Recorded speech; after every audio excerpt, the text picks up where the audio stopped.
Good afternoon, everyone. Today is Wednesday, September 1st, 2021. This is Dojo Live. I'm Tulio Siragusa. I'm joined by Kim Lantis and Carlos Ponce. Hi, guys. Welcome back. Hey. Thank you. We are very excited to speak with our guest today, Josh Blank from Otto. We're going to be talking about sales and the future of sales.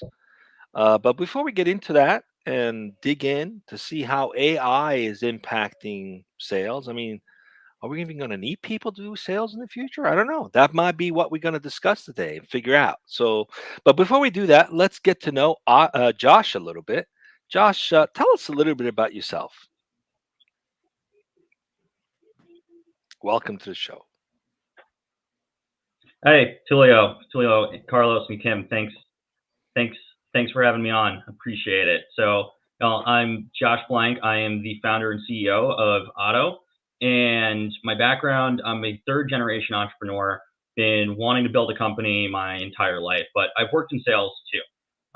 So ran a business development consulting firm for a little bit, and then joined the team at Salonis, and then helped us scale operations there. So it was a really interesting time, learned a lot of really interesting stuff about sales and the future of it, and exciting to be here and share that all with you guys. Excellent. So no pressure, right? Third generation entrepreneur, big shoes to fill. No pressure at all, right? I think Josh is a little bit delayed. Okay, let's get to know. None whatsoever. I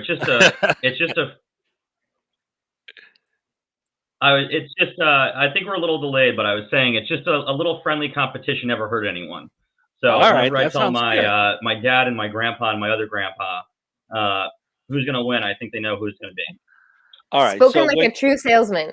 So when you're trying to impress them about what Otto is, what is it that you say to them? Share with us what Otto's all about, please. So yeah, absolutely. Absolutely. So what we're seeing right now in business development and sales is a breakdown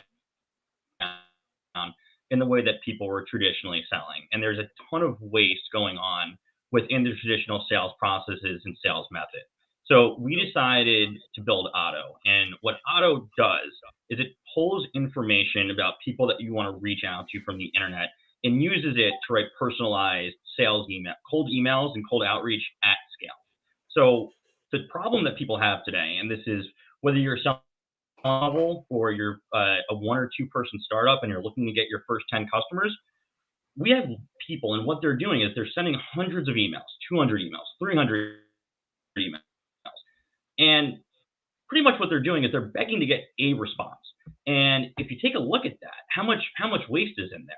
So you have to find the people that you're going to reach out to. You're sending all these emails. You're going to be disappointed when no one gets it in there.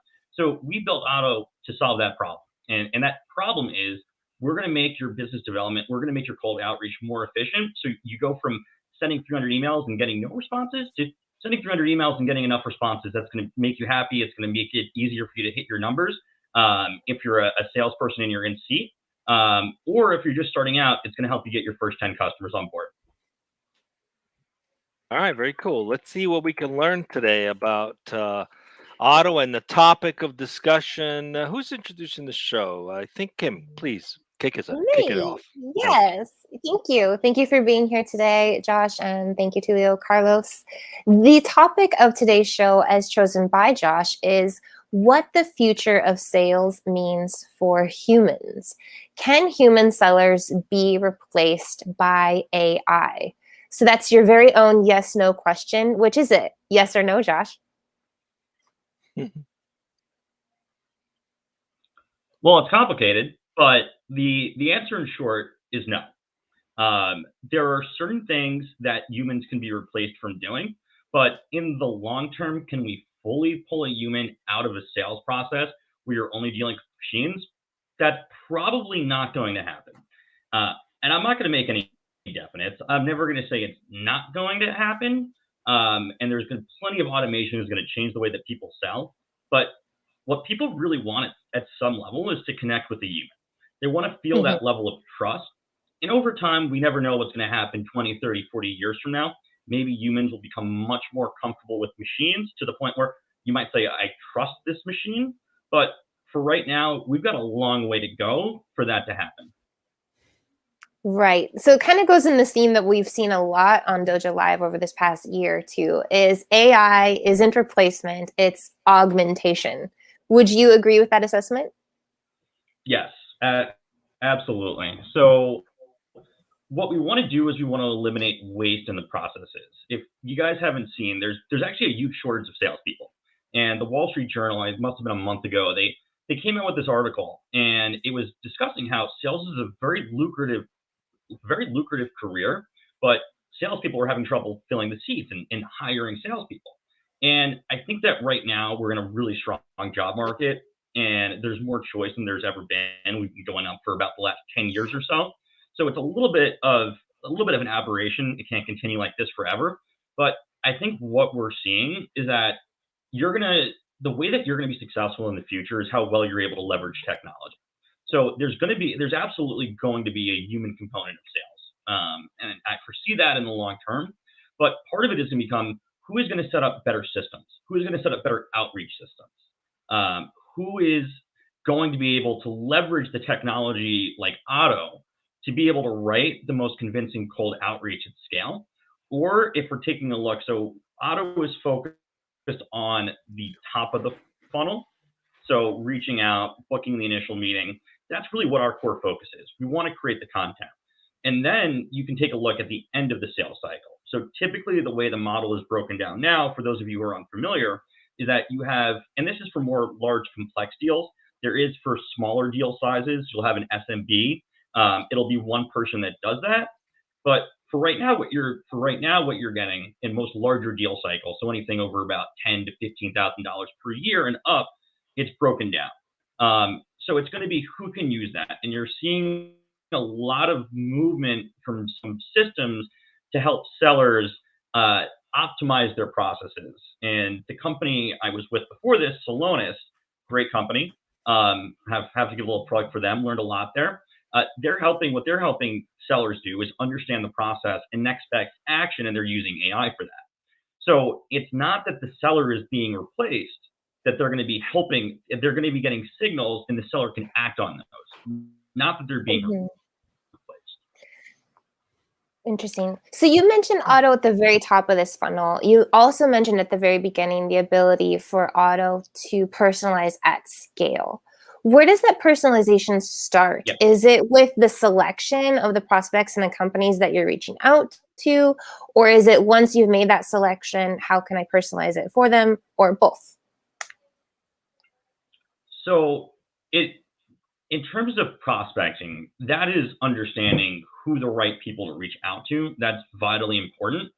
That's not the area that we want to play in right now. So what we've seen over the last, let's call it 5 to 7 years, is all of these sales engagement platforms, and they've brought tremendous, really great efficiency gains into the sales process. But what we're seeing now is it makes it easier than ever to send out hundreds of emails. And as these sales engagement platforms have become more popular, what you begin to see is that their market becomes saturated. And unfortunately, a lot of the outreach looks the same. So what we want to do is act as a guide of the human and say that we think that you should mention this in your cold email. And we will actually go in and we'll plug it in. We'll actually plug in some of the content and send it back to you and say, is this the type of email that you'd like to send? And we've personalized it to this human being. And what we're building is the ability to do that. But then on top of that, we're building models to understand what is selling. And we're breaking content down into different levels and different buckets of personalization. So you can personalize at the company level. Okay, I've seen that your company does this. This is why I'm reaching out. This could be interesting for you. Or you're going to see it at the personal level, where you're able to find something that they write on LinkedIn. Or you're able to see it outside of LinkedIn, but also on the personal level. And that can be something like if someone were to find me and they saw me speaking on Dojo Live and they wanted to say, I saw that you were speaking on Dojo Live on this topic, and I wanted to reach out because my product can probably help you. That's the type of outreach that we're talking about. So what we want to understand what we want to understand is what is the most effective content for the person that you're reaching out to.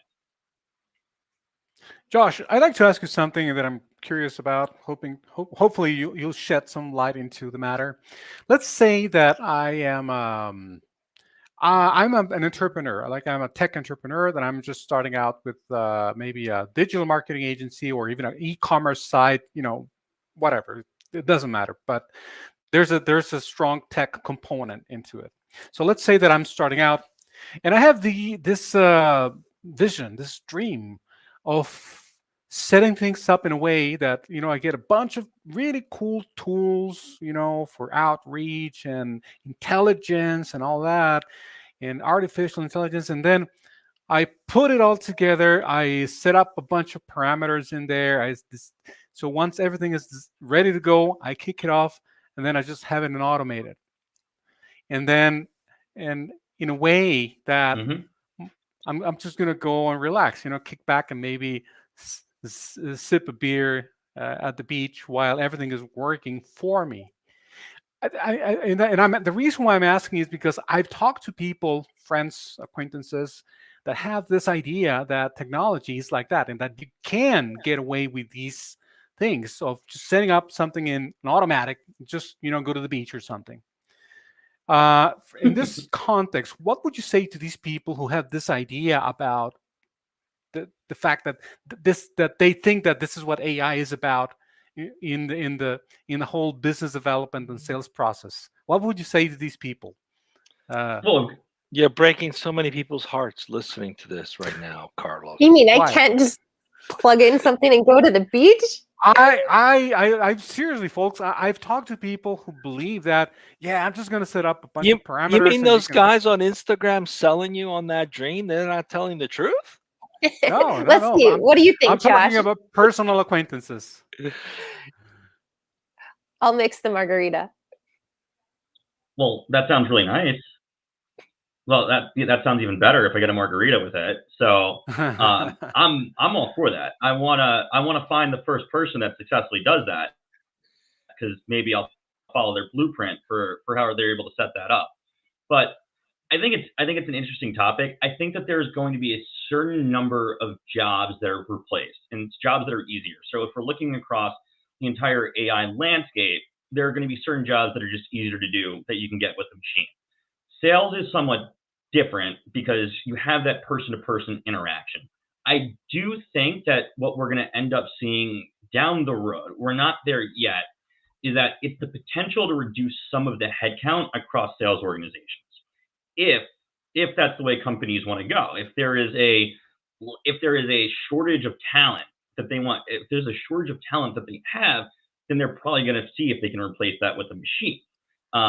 The dream of doing that, it's probably a little further than we all think it's going to be, but we'll see how things go over the next few years. Margaritas sound nice, but I think there's still plenty of work to be done. Cool. Thank you, Josh. I think it's been an interesting shift for the past 20 years, how most organizations have put consumers or users as employees. They've turned them into employees, right? The whole idea of self-service is really turning the business in such a way where each individual takes care of themselves, and in essence they're turning you into an employee. Let's call it what it is, right? And it's been very successful. Like self-checkout at all supermarket. that you're now an employee of the supermarket because that's you're taking care of yourself. Okay, let's call it what it is, and many have called it that way. It's not just me.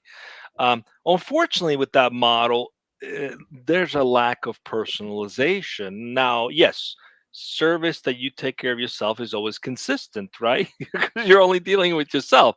But there's a lack of personalization, and so in some instances, it's not enough, right? So I'm thinking like, there's so much information. I could be looking up information about a company and make a decision to purchase something, not even speaking to anyone. But in some cases, that's not enough. I need to understand a little bit more. I need to dig in a little bit more. There's not enough content on the site that gives me the ability to make that decision, or there's just too many choices. And it comes down to who can I trust to build a relationship with that's going to take care of me. There's always the human element, and I don't think that's ever going to go away. My question is, with more and more automation, I like the idea that you can introduce that personalization, whether it's company level or personalized level. You're making it so it's not just to hit the button and go and hope to God it's going to work out. It's something that it requires the human element, the human interaction. How is that being perceived in the marketplace so far? Or are you seeing a trend toward, okay, it's nice to sell services, nice, but I want more of a concierge, or more of a trend of, no, no, I want to be hands off. Let me just take care of this myself. Where are you seeing the trend going based on the business that you're in and the conversations you're having in the marketplace? So it's interesting because we'll break down. Let's take the group startup founders. Hmm. Startup founders are amazing to work with because we love working with them, and they do want a little bit more hand holding, but they just want to get people to talk to, and they've done this for so long. And so many people have had this experience where, okay, I spend 2 hours finding 50 people that I want to speak with. I want to sell them my product, and I send out 50 emails, and I don't get a response from any of them. So what we want to do is we have content, and we can help them with some of the content creation and what they should be writing. And then at some point, we do enough and we talk about it enough, and we all really evangelize selling well at the founder level, things that sales reps have been doing and sales reps are trained to do. If we can help train founders to do that, and then they're trained to use our technology, it's a huge value add, because if you think about all the things you need to do as a founder, spending 2 hours going in there and spending 2 hours finding people to reach out to, and then having no results and having no conversations from it, is probably not the way that you wanted to spend your day. If you want to take a look at it from a sales rep or sales manager perspective, front end, those are one of the most, it's very expensive to get these first conversations. And if you think about all the costs that go into it, you have to hire people, you have to train people, you have to buy all the technology, you have to buy all the systems. It's very expensive to be able to do that at scale. So, and you also have to think about the other factors that go into it. People have to hit numbers, they have quotas to hit. So people are really looking to get an advantage in what they're doing, and they're looking for an edge that's going to allow them to do their job more effectively and also more efficiently. I got another one. Josh, what I was thinking also is, what was that, Tulio? Kim had a You question. Go ahead. you just pulled a Kim, Carlos. I know you know how it feels. You jumped in line. Go ahead, Kim. No, take it away. Take it away. How dare you interrupt while you're being interrupted? I cannot interrupt the official interrupter in the show, so please go ahead. No, I think to your point of broadening this, what I understand, what Otto is going to accomplish for me at that top of the funnel is the heavy lifting, the research. I'm like, oh, well, thank you for this piece of information. But ultimately, I get to make the decision of whether I'm going to use it or not. And there's still like that safety net, have you will, of this still looks personalized. This isn't full on automation, but what it's doing for me is allowing for me to personalize better. And when I actually do connect with someone, I'm going to be able to take that conversation in a fresh direction and increase my ability to ultimately close. And then, of course, because you're doing the heavy lifting and the research for me, I can actually reach out to more people than I might otherwise do. Is that correct? Yes. And we want to help optimize the outreach from an everything perspective. So figuring out what is the most effective thing that I can say to this person that's going to give me the highest chance of success of being able to reach them and get into contact with them. It's interesting because part of what we did in researching Otto was, when we were interviewing people, we asked them to walk us through, what is your process for writing cold emails? And we sat there with a stopwatch and we would time people. If people were writing good emails, it was taking about 9 to 11 minutes on average, somewhere in that range. The high was about 15. So these are the most effective email writers. And we spoke to people that get a lot of meetings through email. We spoke to people that get a lot of the meetings over the phone, in both of them. But we saw that it's taking people on average 9 to 11 minutes. And what we're doing is we're helping surface everything so that that person doesn't need to go in there. They don't need to do the research. We'll help surface the research for you. We'll help plug in what you might want to say to that person, and then you make that decision. So we're augmenting the human experience and helping them, not looking to replace them as much. And then there's this learning feature afterward of that worked. Let's try that again. Are you using that learning feature like on the individual, me as a salesperson, my company level, or is it an aggregate of all of your clients of what's working like as trends globally, So let's say? right now, what we're going to be looking at is the global trends of what's working. One of the interesting projects that we've done is we've broken down, like I might have mentioned earlier, the types of cold emails that people get based on the types of personalization that they have. So we want to say, okay, generally speaking, is it more effective to mention something that this person wrote on LinkedIn as part of the personalization versus, okay, is it more effective to mention, hey, I saw your dog, or I saw that you're a fan of the Kansas City Chiefs as part of my personalization. So what is more effective? Eventually, we want to move to become more granular. And whether that is by market, whether we're taking a look at the persona of the person that person is reaching out to, or we're taking a look at a company level, which is going to give you a persona group as well. It's the direction that we want to move in, but we're not quite there. Josh. Thank you. Tulio, do you remember our chatbot? Mm-hmm. You still have it? Yeah. Hang on. Let me press the button first. Yeah. Click. This is that wasn't a chatbot. No, that's cute though. This is the fill in. This is the fill in for the previous. He's on vacation. The other one. That's so the I got buy this now one. button. Yeah, this is not the chatbot. We used to have a chatbot, Josh, so that you know. Okay. Yeah, speaking of chatbots, that's tied to my next question. Is when I'm interacting on certain pages or websites with these very clever technology components of the sales cycle, because I think I consider them to be part of the sales cycle when you're doing that kind of outreach and gathering info, just engaging with your potential customer. So my question is, when you're dealing with these types of tools or options, how do you think what role does AI play when items like subjectivity are factored in? What do I mean? For example, there's the factor of the buyer's emotions or objection handling, all these types of elements that are so human, right? So how does AI deal, or what role does it play when dealing with these types of extremely subjective elements as human reactions that you won't find anywhere else? Mm-hmm. Well, we're at the point now where there isn't much subjectivity in chatbots, and how they're programmed and what they use for them is essentially to help reduce cost for the company, because rather than having to go through a human to do that, you can go through a chatbot. But a lot of it is waste too, where you're looking to qualify what someone is looking for, and you're looking to sort of keep them away from humans until you know it's worth talking to them. So I think there's plenty of value in chatbots.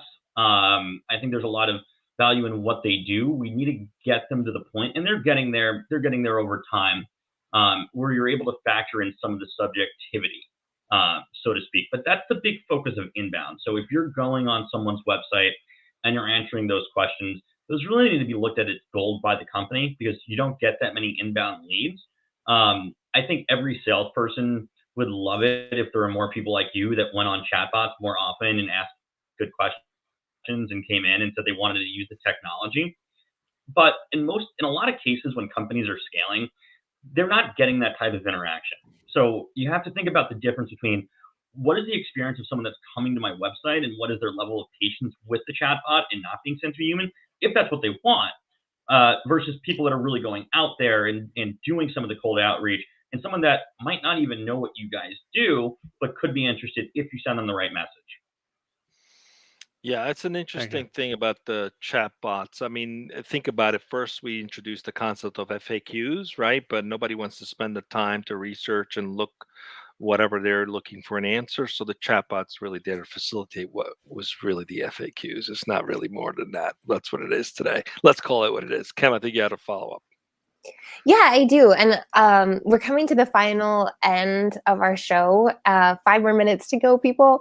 But I've got one question, and that would be earlier in the show, you mentioned that technology in the sales process is where it's headed, right? However, I think a lot of salespeople, myself included, we have this tendency of like to have to control things, right? Like I need to check this quality control. Like I need to do this. So what would you say to those people in this scale of I want to have control, yet this is the trend, technology is here to stay. How can we trust you, Otto, or someone like you? Where do you get us to buy in? Like, I want to trust you. How can I do that? Convince me. Kim is Well, asking for a friend. help my OCD type A person. no, Analogy. No. I've never heard of that one before. Wow. Well, a salesperson not trusting technology. Oof. That's well. How I think that must be going on as long as Salesforce and Siebel have been around. So it's been a while on that, and I still don't think any rep actually wants to update Salesforce. So changes happen over time.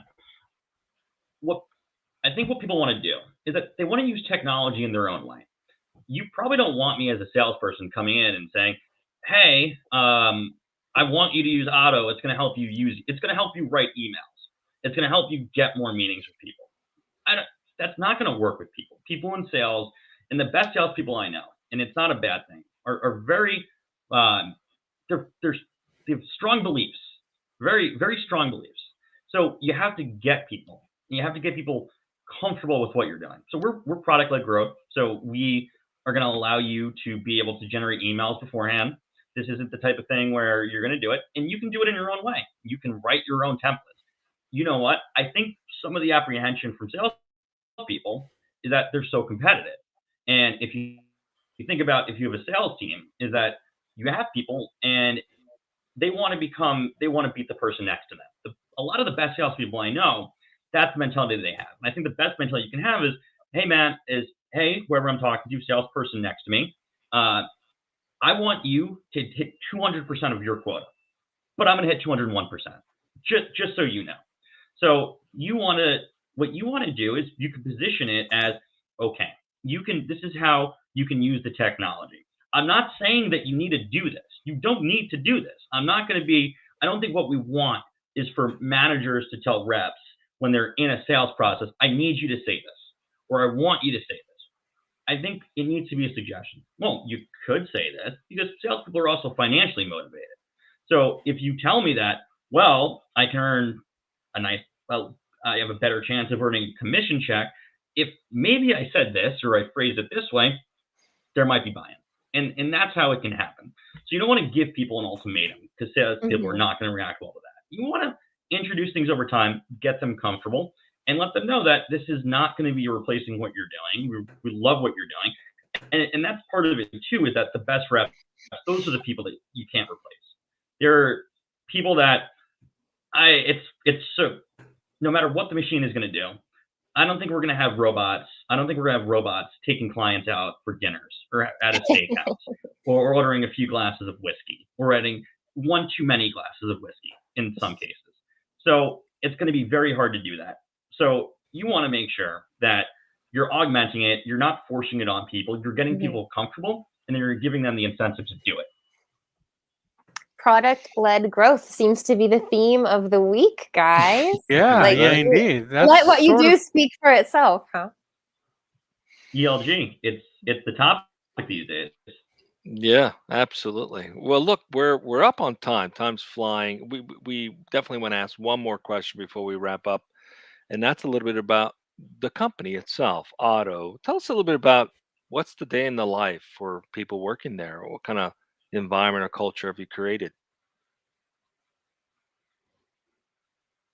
So I think what you want to do with culture and building it is that you want to you want to take the best things that you've learned from every single culture.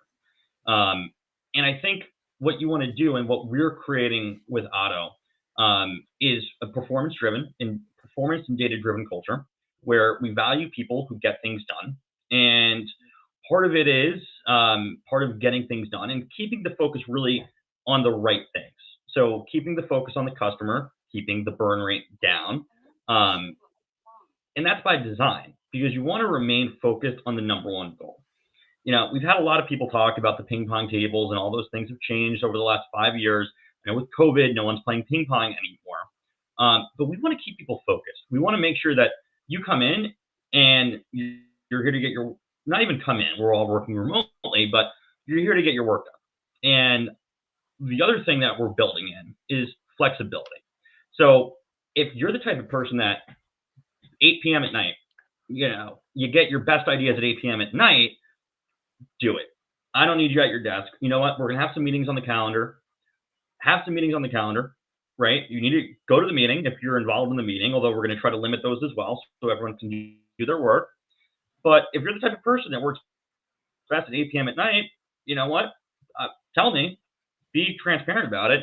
And you can do that. I think we need to talk about the flexibility, but also letting people work the way that they want to work. Not if some people want to wake up at 5 a.m. Some people think it's insane to wake up at 5 a.m. So between those two groups, let people choose the way that they want to work. Have high standards for people.